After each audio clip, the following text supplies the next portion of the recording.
भारत की राजनीति में एक ऐसा नाम जिसे लेकर देश हमेशा दो हिस्सों में बटा रहा।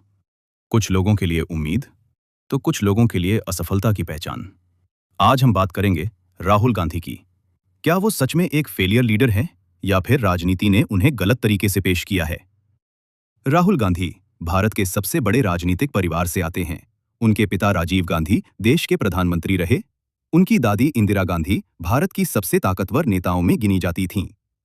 ऐसे परिवार से आने वाला इंसान जब राजनीति में कदम रखता है तो लोगों की उम्मीदें भी आसमान छूने लगती हैं। लेकिन राजनीति सिर्फ नाम से नहीं चलती। यहाँ हर दिन खुद को साबित करना पड़ता है।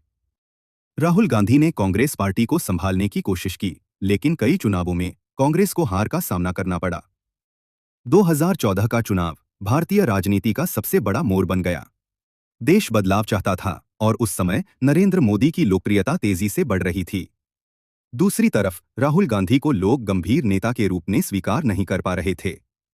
सोशल मीडिया पर मजाक उड़ाया गया, भाषणों की आलोचना हुई और धीरे धीरे उनकी छवि एक कमजोर नेता की बनती चली गई।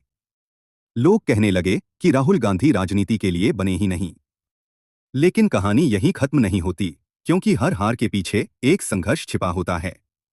कई सालों तक आलोचना झेलने के बाद राहुल गांधी ने एक अलग रास्ता चुना। उन्होंने भारत जोड़ो यात्रा शुरू की। हजारों किलोमीटर पैदल चलना, लोगों से मिलना, उनकी बातें सुनना, उनके दर्द को समझना। इस यात्रा ने कई लोगों की सोच बदल दी। जो लोग उन्हें सिर्फ एक कमजोर नेता समझते थे, उन्होंने पहली बार उनके अंदर एक अलग इंसान देखा। एक ऐसा नेता जो जमीन पर उतरकर लोगों से जुड़ने की कोशिश कर रहा था। लेकिन राजनीति आसान नहीं होती। आज भी कई लोग उन्हें असफल मानते हैं, क्योंकि चुनाव जीतना राजनीति की सबसे बड़ी सच्चाई मानी जाती है। और जहां जीत नहीं होती, वहां सवाल जरूर उठते हैं। लेकिन क्या सिर्फ हार जाना किसी इंसान को फेलियर बना देता है? अगर ऐसा होता तो दुनिया का हर संघर्ष करने वाला इंसान एक दिन हार मान चुका होता। सच्चाई यह है कि राजनीति में परसेप्शन बहुत मायने रखता है। कुछ लोग राहुल गांधी को कमजोर नेता मानते हैं, तो कुछ लोग उन्हें धीरे धीरे बदलता हुआ नेता कहते हैं। क्योंकि समय इंसान को बदल देता है। और कभी कभी जो इंसान सबसे ज्यादा आलोचना सहता है, वही सबसे ज्यादा मजबूत बनकर निकलता है। आज राहुल गांधी के पास समर्थक भी हैं और आलोचक भी।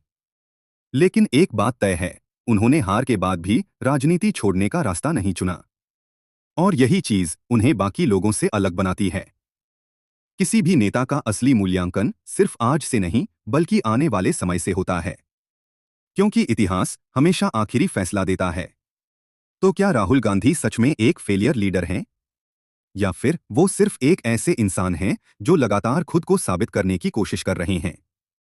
इस सवाल का जवाब हर इंसान अपनी सोच के हिसाब से देगा।